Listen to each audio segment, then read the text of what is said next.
Welcome to Stay Curious, everybody. I'm your host, Mark Marquette. We're broadcasting live in a very busy American Space Museum in downtown Titusville, Florida. Just 10 miles away from now Friday at 5:15 in the morning, Crew Dragon Freedom's going to launch, and with four new visitors to the International Space Station. One of them includes the newest ESA astronaut. And to tell us all about it are two ESA flight controllers and crew support people, our good friend Karl in the middle. Hi, Alex. Mark, good to be back. Yeah, and my new friend Maria. Nice Maria to meet you. Grulich. Thanks for having me. Welcome to Stay Curious. They just breezed in here a few minutes ago. And of course, those of you familiar with Stay Curious know Alex has been here 5 or 6 times, become one of my favorite European visitors here. How are you, buddy? I'm doing great. I'm happy to be back. Yeah, nice warm day here in Florida. It's warming up. Yeah, what is it in Cologne, Germany today? Oh, that's a good question. You didn't look up the weather there to rub it into your friends in there? Cologne, of course, is one of the headquarters for ESA, correct? The headquarters is still in Paris, but it's one of the locations of ESA. Okay. There are And several is that where where you do your work? Yes. Okay. And Maria, we haven't had you on here before. Have you been to America before? What's your exposure here in Florida this time? So I studied aerospace engineering, and actually I did my master thesis at the Florida Institute of Technology. Okay. So, yeah. FIT. So I have spent 6 months here. Excellent. From the winter just in the winter as well. Okay. Marty's here talking to us to get a little closer, a little louder. Okay. No problem with me to do that, but we've again, a busy day in the museum, and it always is when we have crewed launches. And we're so blessed. We've had probably double a regular day here of people coming in. But what got you, Maria, interested into having this job you have in the space program? Yeah, so my family is very eager watching Star Trek.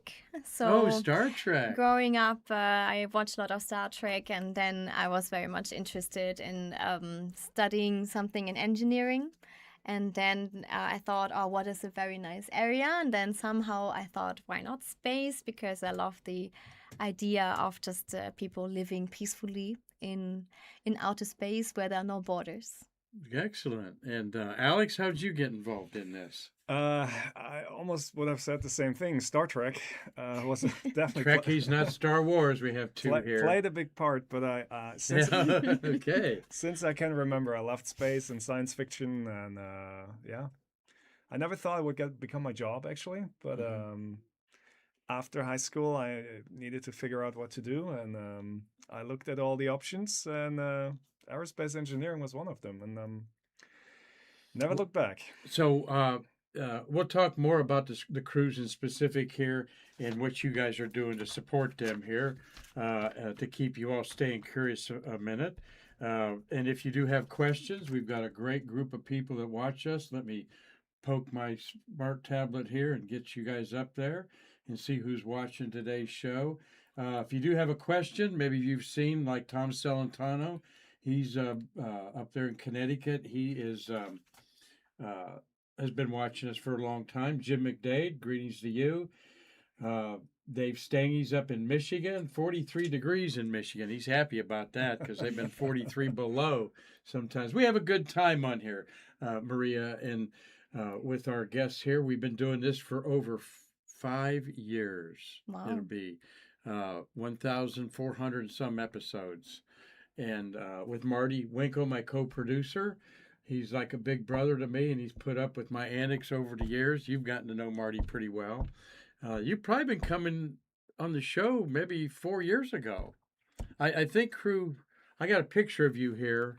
Yeah, it was supporting Crew 4. Crew 3 actually was my first one when I walked in the museum. That was back in November 2021.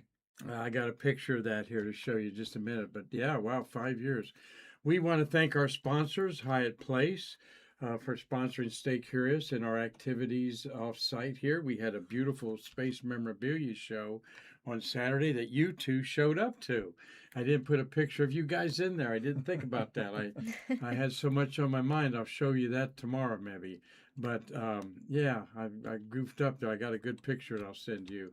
What did you think of our little space memorabilia show, Maria?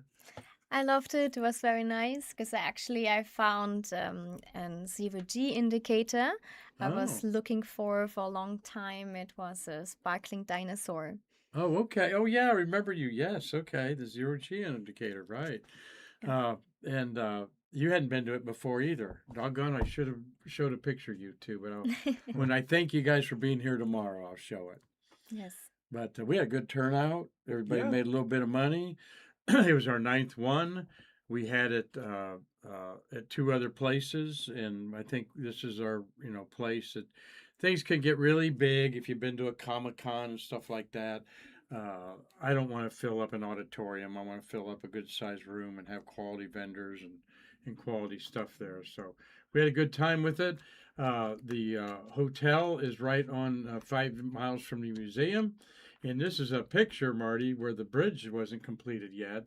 But from their fifth view launch viewing room, the UCAC family viewing room, this is what it'll look like when they launch. That's off pad 40, I think. Mm-hmm. Which one are they using? 40? 40. Okay, 40. So without the cranes, they finished that causeway. You came here long enough to see that thing being built. That was pretty interesting, wasn't it? The 405 going into K Space Center was once a drawbridge Okay. 5 years ago. So there you are with your four, with the marshmallow of Crew 4 in the background there. That was very exciting for you to be on the crew recovery there. It was. It was the only time so far that I've been on that recovery ship. Mm-hmm. Who were the astronauts there? Ours was Samantha Cristoforetti, All right. and with her was Chell Lindgren, Rob Hines, and Jessica Watkins, who's going back soon. I think next year she's flying back Is she to really? the space station. Okay. Yes. Okay. I was looking for my patches. What do I do with those? Oh, there they are. Yeah, we want to show those patches there. I wanted to put them on a board, but I promise you next time you're here, you'll see them. Each European crew has a theme for their science mission. And I like that because I don't think they do that with the American science crews. But, and we're going to talk about with Maria and Alex here, we're going to talk about something, one of my favorite subjects, guys. Who's orbiting Earth right now? So think about that, Dave Stange. Who's orbiting Earth? Dean Babcock. Who and how many people are orbiting Earth that these four are going to join? Hi, Cliff Watson. Cliff is down in Pomona, Australia. Watches every morning, having a Wednesday morning brekkie down there. You guys ever been to Australia for any reason? Just Yes. last October, actually. Oh, really? Yeah, Yeah. that's right. New Zealand, you were at? No, I just Australia, but I traveled around. So I was the main reason was going for the International Astronautical Congress that happened in Sydney. But since I've never been there, I thought let me make this a trip. So I went to Melbourne for a weekend. Then I went to Tasmania for a week to hike. I love Tasmania. All Really? Tasmanians out there, hello, I love you. He has a hoodie. I got the hoodie, yes. And then the conference in Sydney, which was amazing. Just downtown, beautiful city, great conference. And then I went up to Cairns to go diving at the Great Barrier Reef and visit some of the tropical rainforest there. And then I had another stop in Darwin and drove around the outback for 5 days. So that was everything from snow to 110-degree There you heat go. or Cliff something. Watson So, has sat in this chair 4 times. He came to both total eclipses oh, nice. in America, and he's a great guy. He's battling a medical issue that he hoped. I saw pictures of you. You're looking good there, Cliffy. He's in Pomona, north, what they call the Gold Coast, I think, Okay. up yeah. there in Pomona near the beach where they had that horrible Yeah. shooting. That was in Sydney as well. The Manly Yeah. Beach is in Sydney. Yeah. And Gold Coast is more around Brisbane, but I had to skip that because Australia is huge. There's so much to see. And I had to pick. And I What? went there in 2016 as well for the IAC when it was the last time there, and then it was in Adelaide. And I also did a similar trip like Alex. Adelaide. Okay, excellent. Now I've never been there. Want to go there because I want to see Orion upside down in the sky. Okay, I'm a Ah, big stargazer, Maria. So see? I'd like to see the large and small Magellanic clouds. Did you see them? Uh, Weren't I looking up. You didn't, were in a but what I did see, I was last year. I was in Cape Town, South Africa, for huh. the Planetary Defense Conference, Right. I remember and that. so from Europe, it's just straight down, right? Right. So it was really interesting flying back. I had a window seat and I could see the moon. And as I was flying, basically just south to north, you could see it turn by 180 degrees from where I left to when I arrived. And it was just in the middle at the equator. So it was really The cool. constellation Orion, you're No, the saying. moon. Oh, the moon. Oh, The right. The moon. moon would Because be you have it turning. was a Yeah, I half see. That moon, would. Yeah, right. and then Because it'd be it was upside really down. really flipping like this. It That was is neat. really fun to watch in one night. I went to Uluru when I was there just for kind of a 24 hours trip, but I really wanted to go. So I flew in there. They had a trip and we had only one night. But I asked the tour guide, it was not planned to have like a swag, I think it's how it's called, that you have like a kind of a tent where you Uh-huh. can be sleeping underneath. And then I slept outside and all the time was like, oh, beautiful stars. And then going back to sleep. So it was really nice. Well, we're going to get in touch with some German travel agents so we can send them this public relations of your trips there. That's excellent. Good there. Let's show a couple other pictures of Alex here. Who's orbiting Earth? We're going to talk about that. Uh, Here is the crew patch. Okay, we'll talk about the crew members here in just a minute. We do on our Stay Curious program talk about artwork because we like the A for art in STEAM education: science, technology, engineering, arts, and math. And we've got T-shirts printed up with this to pick up and sell, hopefully in the middle of the night, when Thursday night. Now it looks like. So, do you know anything about the artwork here? What are some of the things that the untrained eye doesn't see of this piece of artwork? Do you know? Do you know anything? It's definitely always have a dragon in it because we call the crew capsule dragon. Yeah. So that's why you always have a dragon in it. You see always the number of the crew. So we have crew 12 as is the 12. French flag, it looks like, on the Yes, bottom. you have some for, flags as well and some star constellation, also the moon, and I guess also some trees. But I'm not 100% sure what exactly the The trees and trees also if it's a symbolize, because we specific talked star last time about constellation. some of the artwork we're going to see Yeah, of the crews there. But I like that the dragon's spitting fire and spitting out the capsule it's there. actually I read about it. I don't remember it 100%, but it's the dragon's supposed to gently blow the capsule onwards. So it's more like a friendly fire, if you Right. want.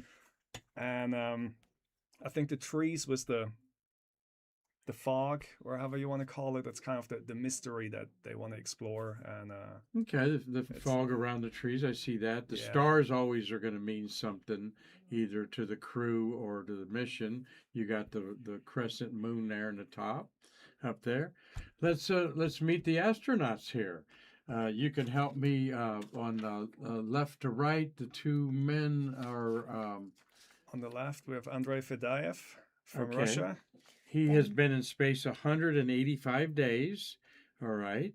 Then we This have crew has been jumbled up, by the way, because of the anomaly we had to send two up to bring back Butch and Wilmer and Sonny, and so Sonny Williams. And so things have got messed up there a little bit, and then you got the early coming back of Crew 11. So Andrea wasn't originally on this crew. Jessica wasn't the original commander, but she is now. But yeah, have you worked with him before? He's an experienced Russian flyer, second flight. Yeah, his first flight was actually for Crew 6. So he has been on the Dragon before. He's the first Russian to refly on the SpaceX Dragon capsule. Gotcha. The other ones went up on a Soyuz.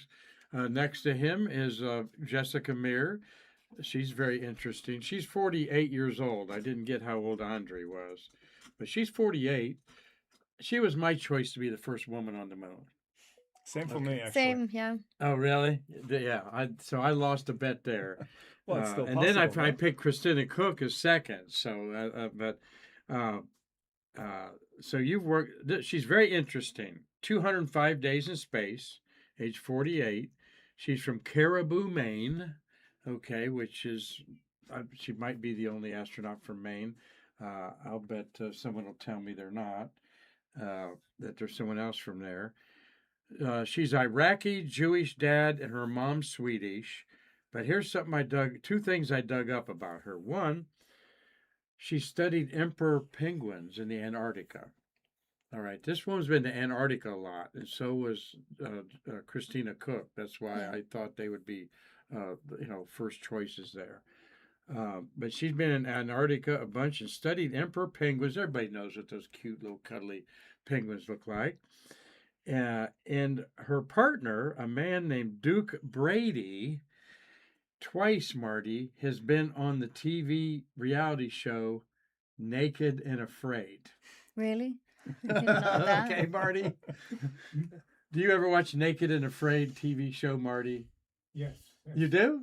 No, I don't watch it. I've seen it. Oh, okay. Her partner Duke Brady, a man, has been on that twice, according to Wikipedia.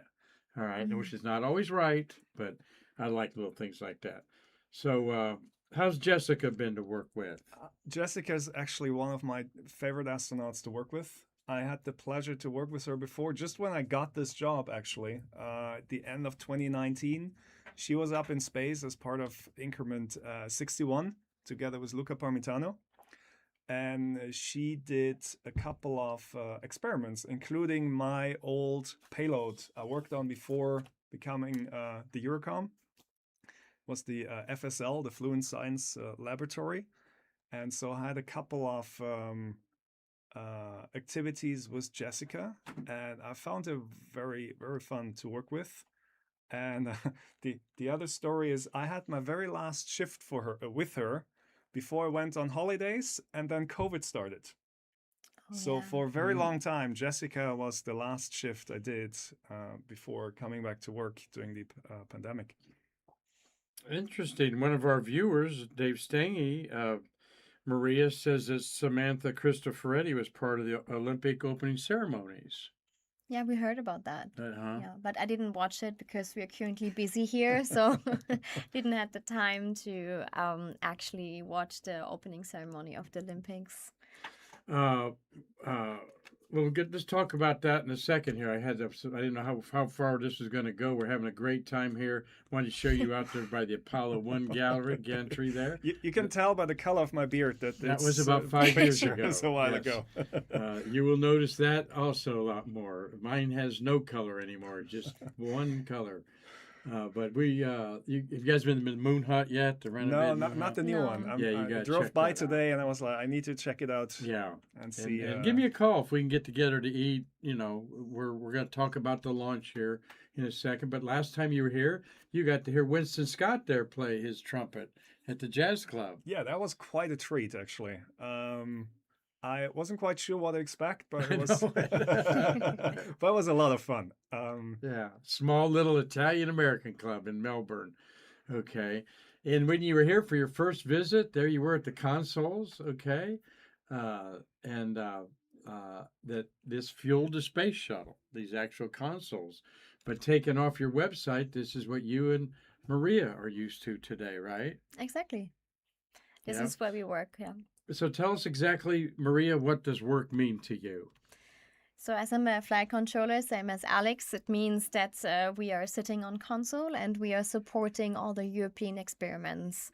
So what does it mean whenever the crew is working on the experiments, and if they do have some questions, then we would be the one answering the questions and making sure they get everything they need. We give them the go to start experiments, and I personally am also a part for an experiment called E4D, the European Advanced. It's like an experiment to start a lot of exercising. So it can do several exercises, about like over almost 200 exercises, because you can exchange it a lot. and it's one of the favorite of Sophie, and it's going to be launched very soon. And we are then monitoring everything and making sure that all the experiments are a success. Mhm. And it's fascinating. What I've learned from Alex is that I go, well, when there's no ESA astronauts up there, like now, Hmm. what are you busy doing? And I kind of imagine what you've told me. You've probably been pretty busy. We'll find out who's in space, but when there's no ESA astronauts up there, what do you do? Well, when there's no ESA astronaut up there, there's still ESA science happening. So we still get to support the astronauts, and that can be then Americans, Canadian, Japanese, whoever may be up there. And they then operate the European payloads with us. Okay, all right. Uh, the There we got our ESA partners. Okay, and I haven't added it up. How many partners are officially part of ESA? 22. 22. But we do extend. Very recently, we added several new countries. So Slovakia, I think, is the newest member. And obviously, ESA is always looking for new partnerships. And so this flag gets updated on a regular basis. Yeah, so actually, your flag there, Mark, is out of date. There's a flag missing. Oh, there is. Okay. There Yes. is, yes, but it's tough. Is my patch up to date here? Uh, You guys give let's me see. We And if it's the newest one out of your bag, yes, it's the new one. It has Slovakia here. Slovakia. This one was added. Slovakia is not next so to long ago. Britain down at the bottom. There, Yeah. Yes. all right. Good. Okay. So who's orbiting Earth, sports fans out there? How many are orbiting Earth? Marty's got a question or comment on that UCX family microphone. Yeah, before we go to who's orbiting Earth, Charles Hobart is from Maine also. Charlie Hobah's from Maine. Okay. Well, I got here that Jack Hathaway, we're going to talk about. We didn't talk about Jack and Sophie. We got away from that, but we'll get back to them. He's from South Windsor, Connecticut. There, Connecticut native. Our buddy that's watching today. Tom Salentano. He's up there. We've got Tom UCX watching Pennsylvania. Tommy, you've heard me talk about this guy before. Gary Gerald's. He grows Vidalia onions in Georgia, about 500 miles up the road here. Maybe not that far, about 350. And hello there, RG Jubilee. We didn't have Bailey in today because of these guests here at the last minute. And thank you, Carlton, who's a launch photographer, for giving up your spot today. Carlton says the Atlas Vulcan is over Thursday morning, overnight, Wednesday night, 3:30, 2-hour window. Went tomorrow night for the Yeah. Vulcan at 3:30 in the morning, and your launch is now at 5:15 because of some weather constraints, I understand. But let's talk about who is up in space before we get back to that Crew 9. This is a graphic we show very frequently.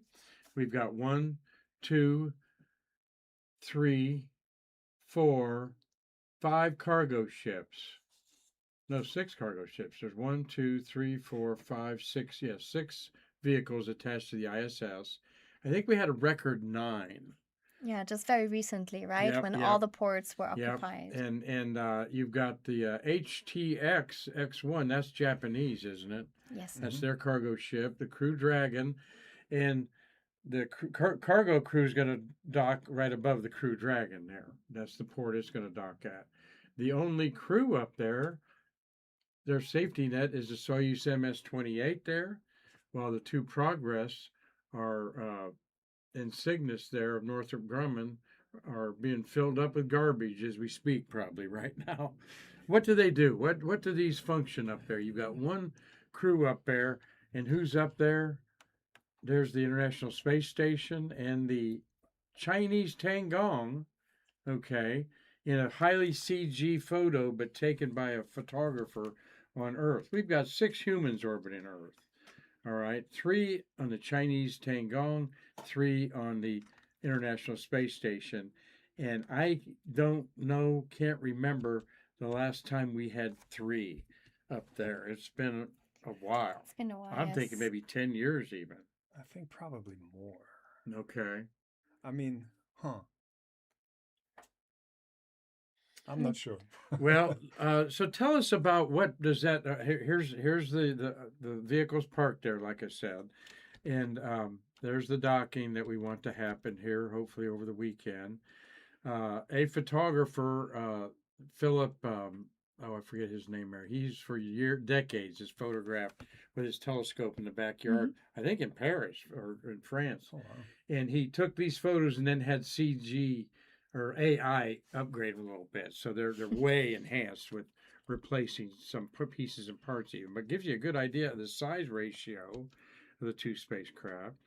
We love reminding people, Maria Yes. and Alex, that 642 humans have orbited the Earth in all eternity, and 83 of them are women. And when you leave here, I'll show you all of them on the wall in our women's gallery, in our Karen Conklin Women's Gallery. So this is Crew Expedition 74 there in the middle. Christopher Williams, Sergey, or Sergey, you said. Sergey. Yeah. Sergey, they call it. And Sergey, all right. Williams, they were launched November 27th.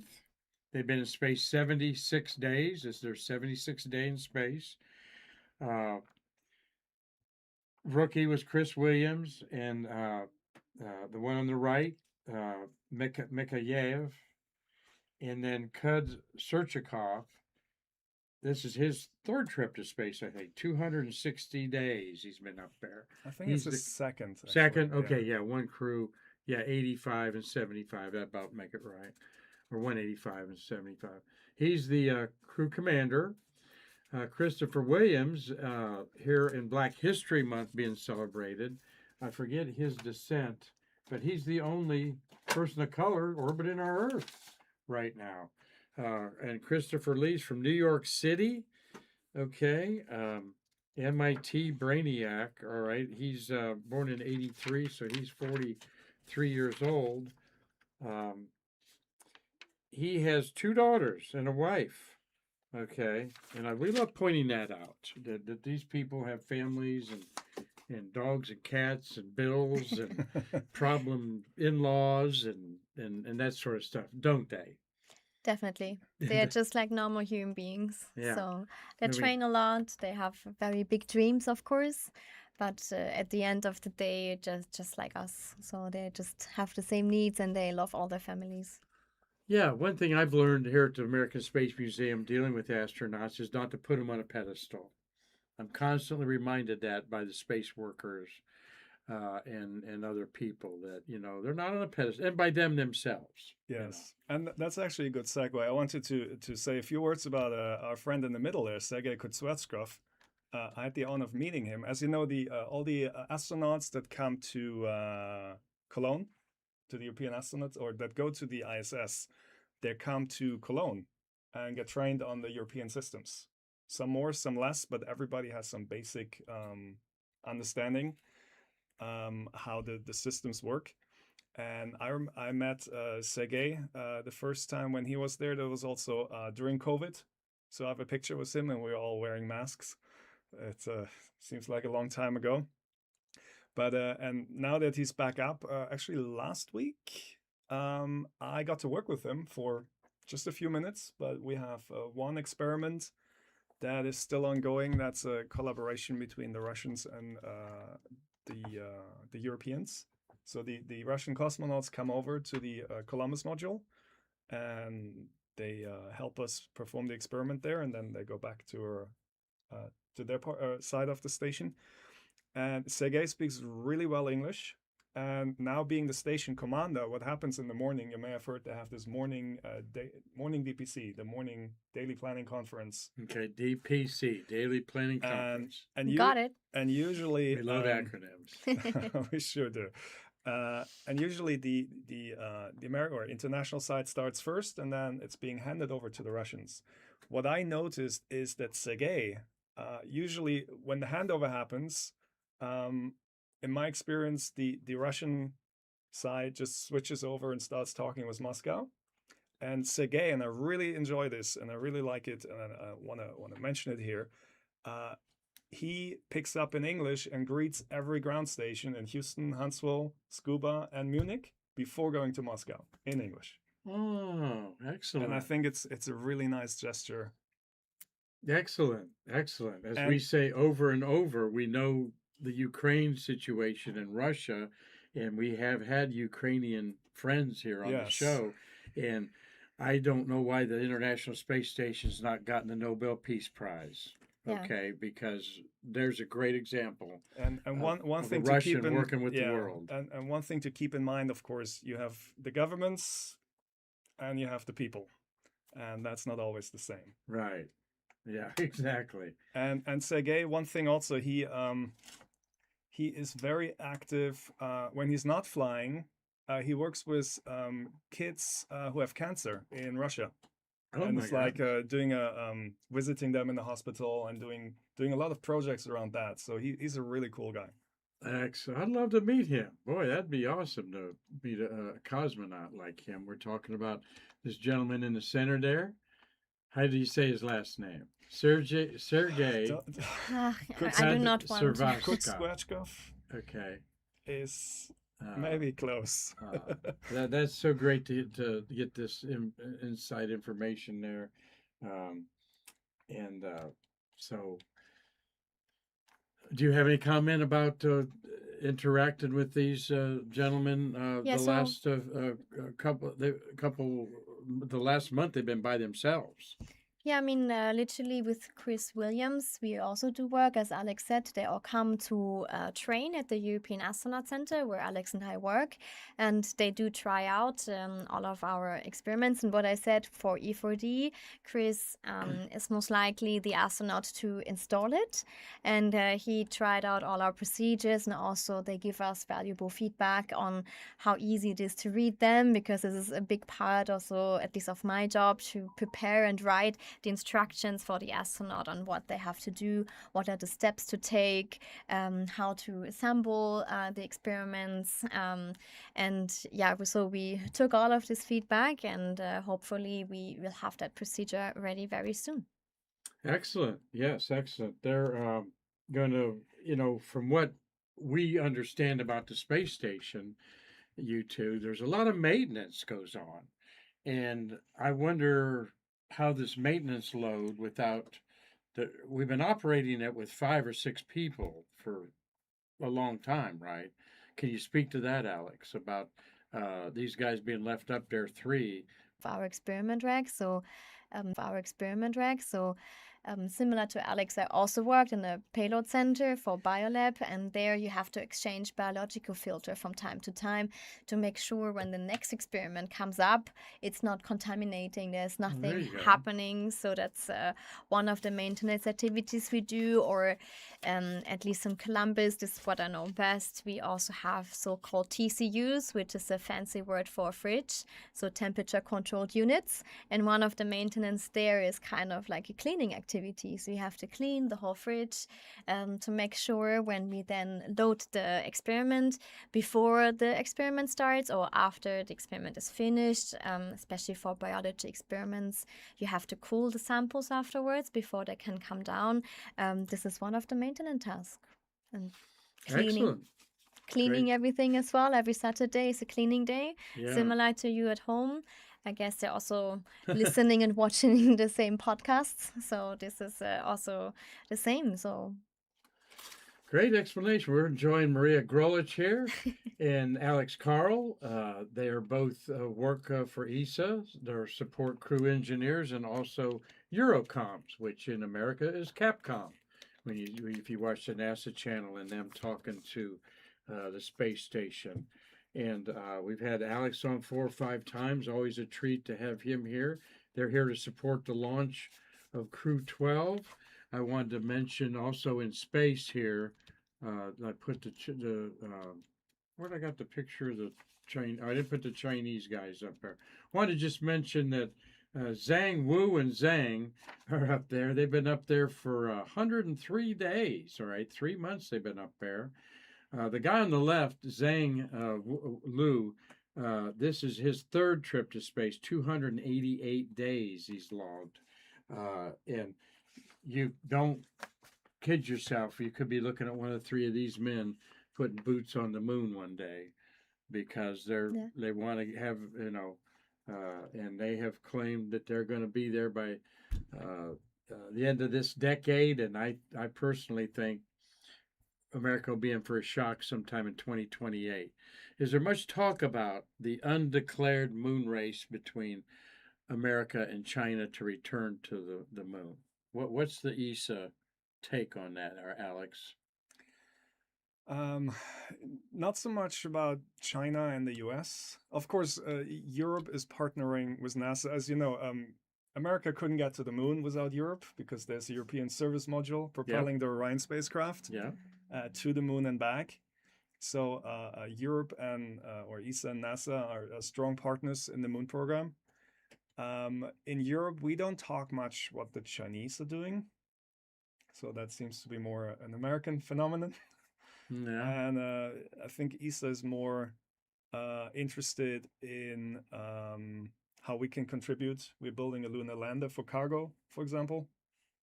And of course, we're interested in flying our astronauts and hopefully also have one of them step on the moon one day. We have Gateway a is a big. And lunar, Gateway was a Yes. huge part of the architecture of Artemis several years ago, and now they're talking. It was going to be the mini space station where the crews were going to meet, and the spaceship going to the moon would be docked, and they'd transfer to it.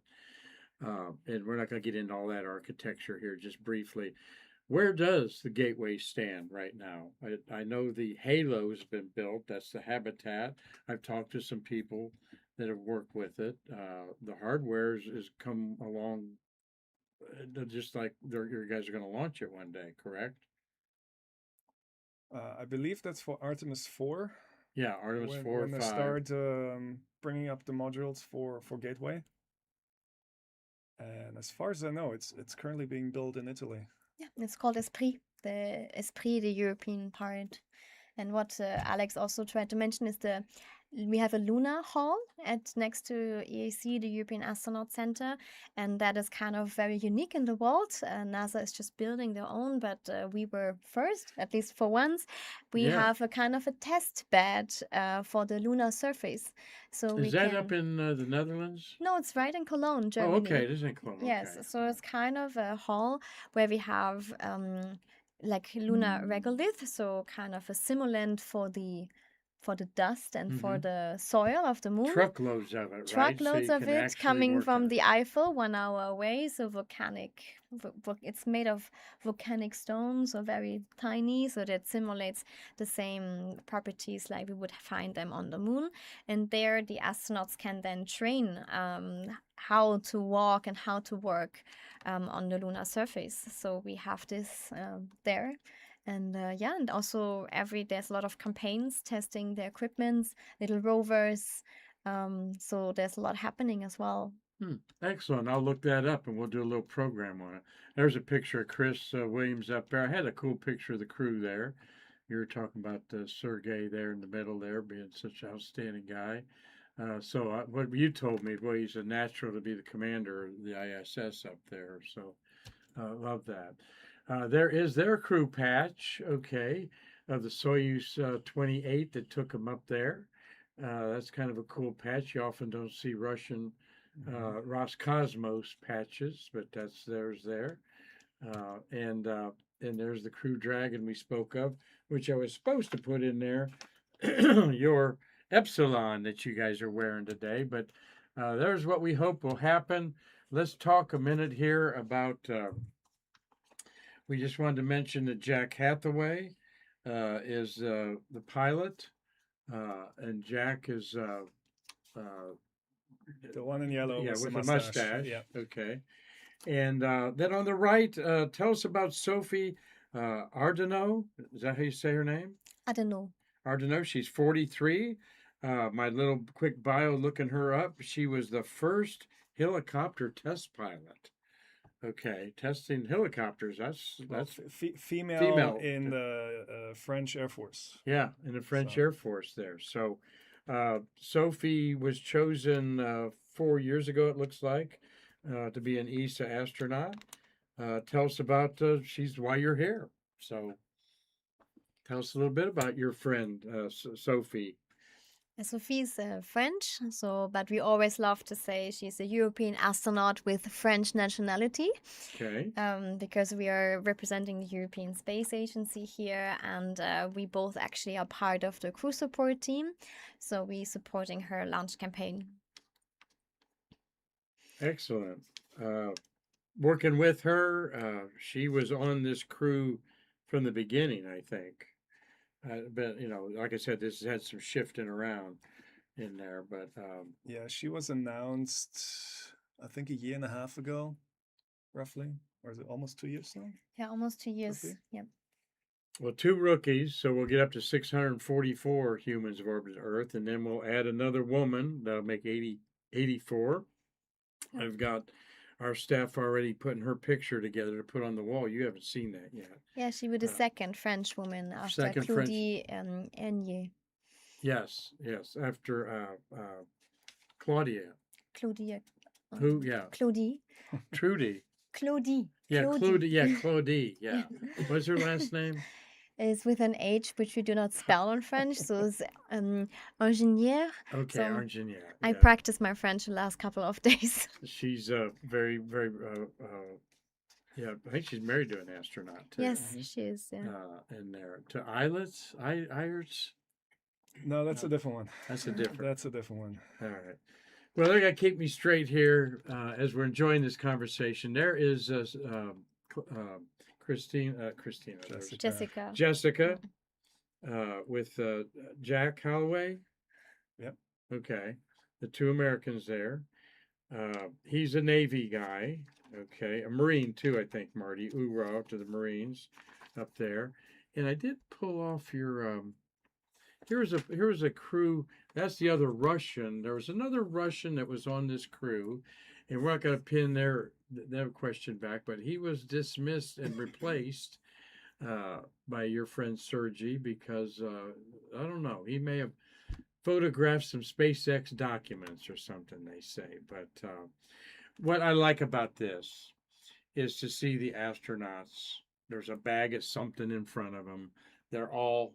So this reminds me of you guys showing somebody an experiment, right? Or whatever they're doing there. Well, judging by the orange box, it's probably an emergency training. Okay. Good eye. Okay. But I'm not sure what exactly it is. It I looks very can't relaxed, say. more like a picnic, but I Yeah. don't Yeah. think it is. But they're outside a capsule hatch or something on the right there. Yeah. Yeah, There. it's So need more detail. but astronauts just learning something together there. Okay. So this launch is International Space Station pictures are good to show. Thank you, Marty. See who's watching today. Do we have any questions from anybody? I keep flagging you. Jim McDade said he's lost the audio for a brief period, but that's okay, huh? You have 5 questions. Okay. Shoot, Marty, let's have the questions. Okay, first one's from RG Jubilee. She wants to know what's that hummingbird on your badge. Ah, Great question. So yeah, it's a colibri, and literally, Sophie's motto is like, "Be that little something that changes everything." So that's kind of her motto, because the astronaut is not the only person working on a mission. She's kind of like in the pyramid, one of the top, but there's a very strong base. So that's why she likes this and she loves colibri. So you will see it. Also, I have it on my nails. So if you can't see it, but yes, it's kind of the spirit bird of this mission is the colibri. I have in my hand here the patches of the missions. I meant to put them on a board, but I'm going to do this. Alex, explain this. So every ESA astronaut, they get to choose their own name and patch for the mission. So as we just heard, Sophie chose Epsilon. And this is all the recent patch we We launched here from Cape Canaveral. So we have, this is Hugin, this is Crew 7 from Andy Mogensen. Yeah, let's go through them there real quick. Minerva, Crew Minerva. 4, Samantha Cristoforetti. This is Cosmic Kiss, Crew 3, Matthias Maurer. Yeah. This represents the first astronomical sketches found in a cave somewhere, Yes. correct? I think it was a bronze It disc. was this bronze disc, Okay. Rosetta, And then, I think. do I go Huygens next? Hugging. Huygen? It's like These are part two of the- birds I learned about in mythology. Yes, so they're brothers, I think, in the methodology there, but so they're kind of related because they're from more Scandinavian countries. So Munin is Sweden Ignis and was the Hagen last is one. Denmark. Yeah, that was Sławomir Uznanski Wisniewski. Yeah, and Ignis in That's a- Latin means fire. And now And now Epsilon. Sophie's got epsilon on there. Yeah, and epsilon is the smallest letter in the Greek alphabet, so also kind of the same thing, be that little something that changes everything. Excellent, excellent there. Well, good. And no, I'm going to make a display in this and have it displayed there next time you come here in our international flair to our gallery there. So, Marty, another question. Hey, Michael Bruno is asking, what do you think about the new proposal to put the ISS into a higher parking orbit instead of deorbiting? I haven't heard about this. I haven't heard about that either. Yeah. The question would be how high off an orbit? I love it. What are I we say talking put in about? the somehow in the Lagrange orbit or something way out there that 100 years from now, You your could see that, grandkids right? could take a tour of the museum of the ISS. But I like that. However, you've been involved with the ISS for over 15 years, right? Yeah. Is it getting wore out? Is it time to retire it? Is it the Russian Nokia module is only like 5 years old? Yeah, it's brand Uh, new basically. Yeah. So could some of it be salvaged? What do you think? What's the take? Where's the ESA astronauts going to go when it's not up there? I guess we are hoping, at least for ESA. Well, so many questions, right? Yeah. I want answers now, Alex. So let me start with what does ESA want to do? I think ESA is looking a little bit like NASA at the commercial space stations that are coming up. We don't know which one. I understand there are several We're supposed to have Axiom proposals. to There's Axiom, attachments there's VAST, already. There's VAST, yeah. Orbital Reef, Uh-huh. and maybe some more. Starter. So we'll Yeah. have to see what comes of that. Okay. And then that would be one destination. But right to my question, is the ISS getting wore out? Does it need to be deorbited? It's a difficult question to answer because, at least from the European side, we would still have a lot of experiments we would like to bring up. I think once I heard that we have like experiments for the next 10 years. It's just we need a lot of time to prepare them, and because we are perfectionists in space industry, so before we launch something, we want to make sure that it works 100%. So that takes us some time, and we're preparing and want to make sure that what the research question we are having are actually valid and can be tested there as well. Just of course, whenever you build something as big as the ISS and the scale, technology advances fast, so the data rates are actually very low compared to what you can do on ground. So obviously, if you would start with a new one, you would get better capabilities. Maybe you can think about new stuff, but at least we have it and it's working. It's very reliable, so we can do a lot of science still, and we would love to. And we have, at least from the European side, experiments for the next 10 years. And as long as nothing big happens, Columbus is ready to support. Excellent. Good answer there, Maria. Enjoy that answer. Karl, Alex, you've got,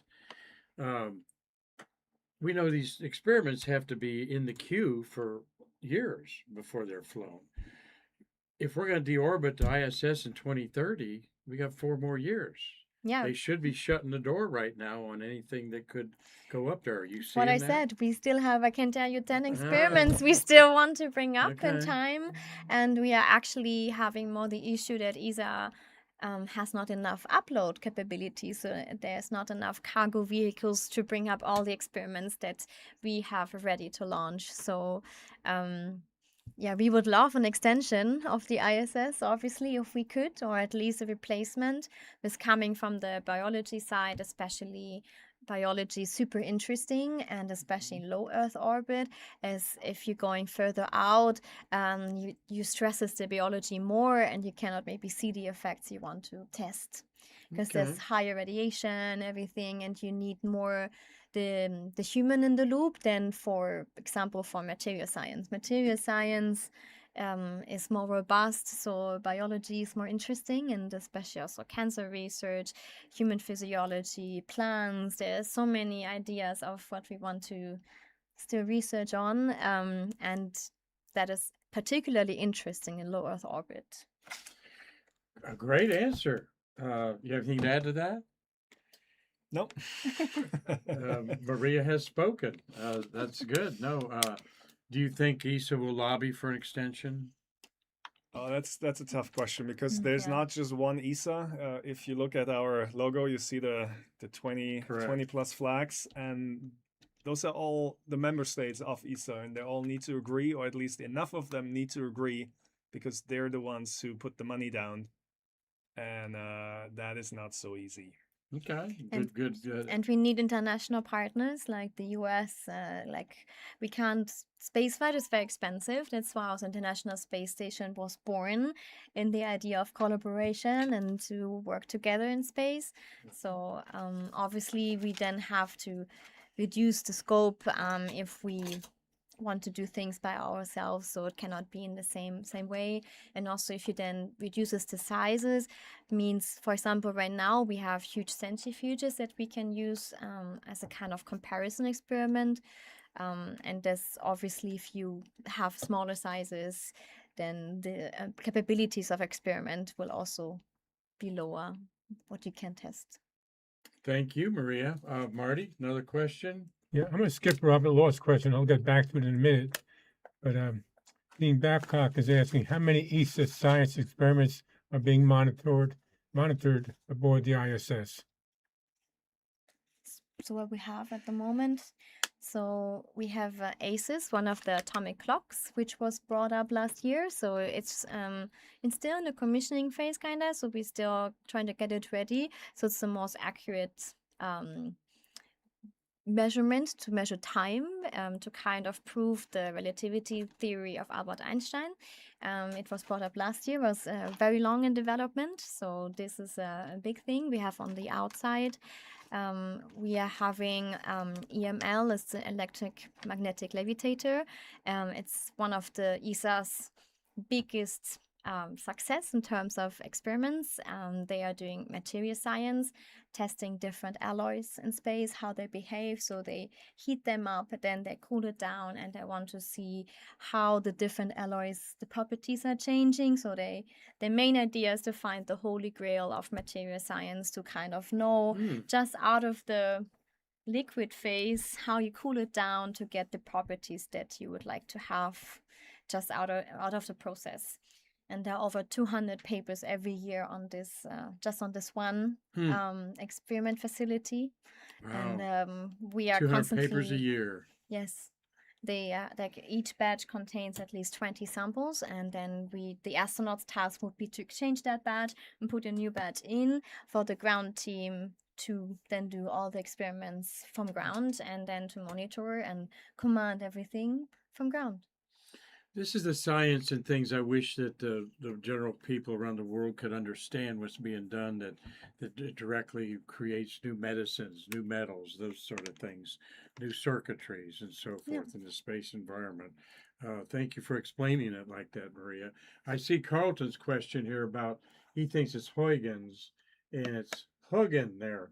These are the two mythological crows of Odin, am I right? Yeah, Yes, that was it. that's Yeah, I right. They were sent out by Odin, the North god, to gather knowledge. And like our astronauts, they fly out, explore the world and the universe, and come back and tell them what's happening in Skingen. Huygen was which ESA astronaut? Andreas Morgensen, Morgensen. Markus Fant, Okay. Munin. Yeah. So that's where that comes from, Carlton. There, Carlton will be losing some sleep photographing those launches. We've got our crew here. Marty, we got another question there. As I'm going to wind it up here with talking about the crew. Let's get that off there, Marcus. And anxiously awaiting the weather kind of to clear up there. We have anything else, Marty? Okay, Got a go question ahead. from Robert Law. Is there a date for the next UK ESA astronaut to go to the ISS? UK Aston. Not at this point. Yeah, I would not know as well. Okay. And Well, we then, need one so he can come. They both come back. You really enjoyed both of you on here today, and I sure our guests on Stay Curious watching today enjoy that. Go ahead, Marty. Dave Stang is asking if the gateway module is eliminated, will major changes need to be taken to even get a capsule to orbit the moon? Sorry, can you repeat the question? Anything we're talking about now. He's wanting to know if the gateway was eliminated, would it Okay, the affect whole the program. landing sites? No, gateway's supposed to be in this lunar reticular orbit for 6.5 days. It's halo orbit, right? Yeah, Okay. in there. But let's get it up there first. But the whole architecture of Artemis, I predict, will be reevaluated after Artemis 2. Fingers crossed that Artemis 2 works out. As we talk about the reality of space travel, it's hard. You don't take it for granted. You're at the cutting edge of this training of Sophia going to space here. What can you comment about that? That it's hard work. It's dangerous. It is hard work. And the danger, I think people are treating it more like a video game these days. Am I right or wrong? At least the general public, sometimes you get the impression it's a little bit like with Challenger back then, where people got used to it. Oh, we're sending people to space, but it's still hard and it's still dangerous. And sometimes, like, what was it? 1 week, 2 weeks ago, 40 years ago, Yeah, we get the reminder. right. So we In want Columbia, to be 23 years yeah, ago. so we want to be 24. vigilant and make sure that everyone, not only the astronauts but also the ground folks and everybody else part of the mission, is well trained and knows what they're doing, because it is hard work. So Mhm. Your comment we- about we that, make it look Maria. easy. The element of danger is very real, and you all take it so serious, and we're so happy about that. But the public doesn't really perceive it that way, in my mind. I think they don't. So if everything went well, people don't see the amount of preparation we put behind it. So just what I said is coming from loving to support experiments as a payload operator. A lot of our experiments, they take years before we fly them, and we have relentlessly literally prepared them. We prepare a lot of the procedures, which takes half a year to write, to make sure that they're really meticulous and you cannot really make a mistake. So we're trying to mitigate as much as possible, and obviously they can still go something wrong. This is where our jobs come into place, so that you have the plan how you wanted to have it. So we always say how it was kind of, what was the idea, what you have thought, how it was documented, how it was operated, how it was so it's always a little bit different. And in operation we have to kind of fix things, and still spaceflight is nowadays still hard, and especially NASA and ESA, we are really trying to prepare as much as possible, and we making sure that whenever we do see something out of the limits coming from our experiments, we do take action and do not launch and postpone. And this is part of the space business nowadays, and we hope to take everything seriously, so that at the end we can have this continuous success of not losing our astronauts, which we dearly love and prepare for and support them. And that's like what we want to have, that we continuously can do all this great work in space. Excellent out there. Appreciate y'all. I see so many of you have enjoyed today's show. RG Jubilee, Rosie says she had hummingbirds in her garden this morning. Oh, beautiful. Okay. That's a good And sign. yeah, it is a good sign. Nice warm day today. I turned the fan on here in the room. Hope you enjoyed that because I got a long sleeve shirt on that I've only got like 3 of them in my closet because we live in Florida. Dave Stangy, thank you for being there. Mostly Park, that's Morgan. He enjoyed the show today. Cliff Watson in Australia. Tom Celentano in heard it was getting up in the warm. Snow is melting in Connecticut. Jim McDade. Jim McDade's waiting for the launch Friday morning at 5:15.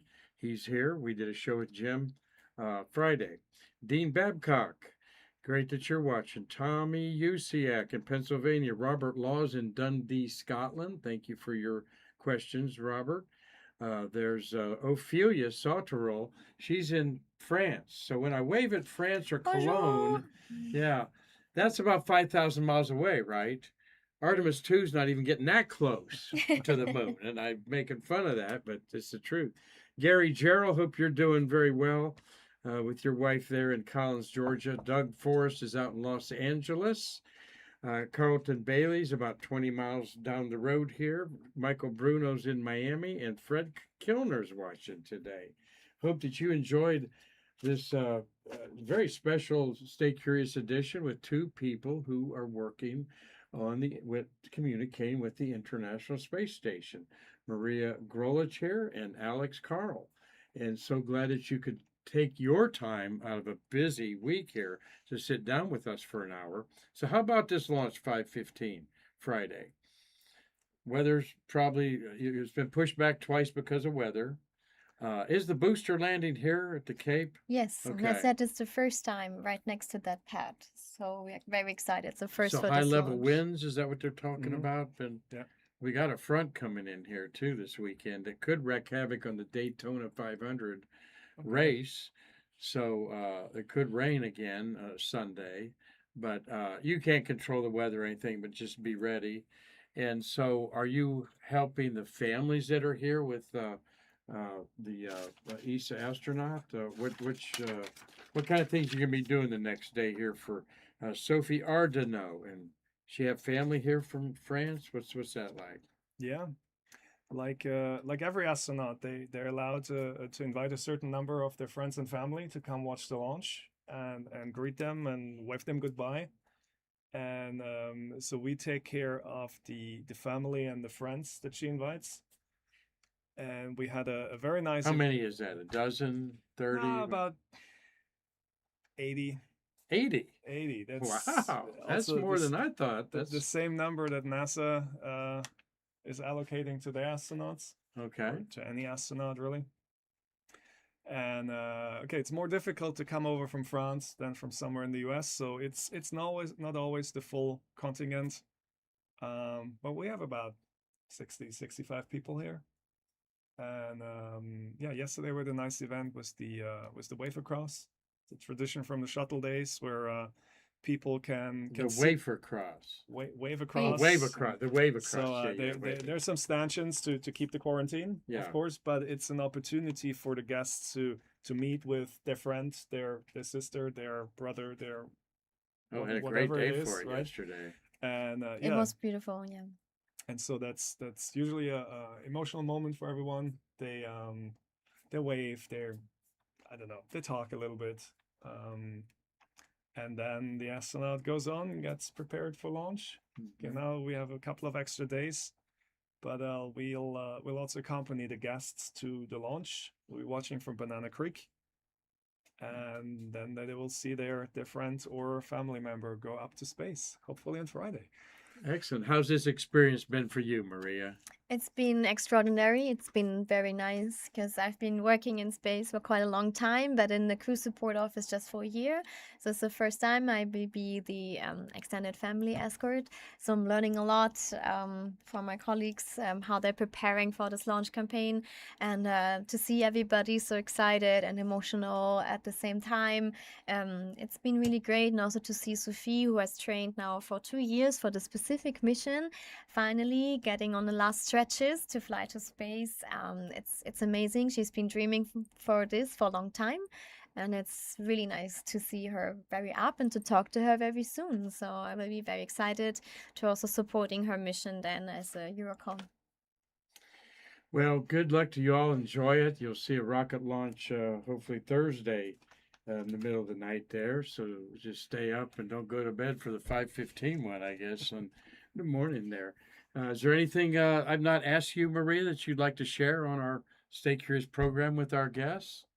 Just the love for space. So as you know, I love to work in space. I like to explain people what we actually do, the kind of science, and also the science that we do in space that actually has an effect on ground. So especially I was working, and also the collaboration we have between America and Europe. So I was working on MSL, Material Science Laboratory, which this like actually last year got stopped due to funding issues, but we did a very long time, a lot of experiments together with the Americans, and one of them was about recycled aluminum. I think that's how you pronounce it. Yes. And why it has less strength than new ones. And we actually could find out why, because there's some iron that is kind of dirtying the recycled aluminum. And hopefully, when you then make the changes in the process of this, you can then have better and more recycled aluminum in the future, which is then a real change in what we do on Earth. So it's very sustainable. And this is one of the things I wanted to share, why we do space, what we do. It might not always be so the biggest news, but the people working behind are very excited about it. Well, thank you for being such an exciting guest today. I really enjoyed having you here. Hope to see you again on a future mission or something else here. And Alex, thank you so much, buddy, for your interest. I know that you talk about the American Space Museum. We can't have any better ambassadors in Europe than you two to just talk about what you see here and how all these companies today stand on the shoulders of what we represent here at the American Space Museum, the birth of America's space age. Alex, you have any parting comments? No, well, like, fingers crossed for lucky Friday the 13th. Yeah, right. And, I wasn't going to say that, but you guys are aware it is and, Friday the 13th. and hope to We be establish back. as a good and the lucky number. Yeah, there you go. And hopefully I'll be back very soon. Good, good. Well, we'll follow up with you. Alex and I shoot some messages across the pond once in a while to each other. I really appreciate your friendship and look forward to many more years that we can commensurate together.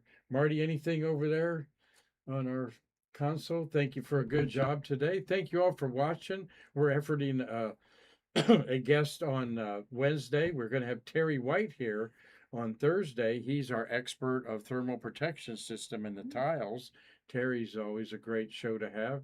With John Zarella is doing a documentary. John Zarella of CNN and TBS cable news fame, another friend of ours. So we've got a good week lined up as usual. Marty Winkle and I, as we're approaching 1,500 episodes sometime in April of you joining us with Stay Curious. So until next time, I'm thanking my guests here. Such a cool thing to have these ESA representatives here to tell us what's going on, share a little bit of their career and our involvement with our great space partners, the European Space Agency.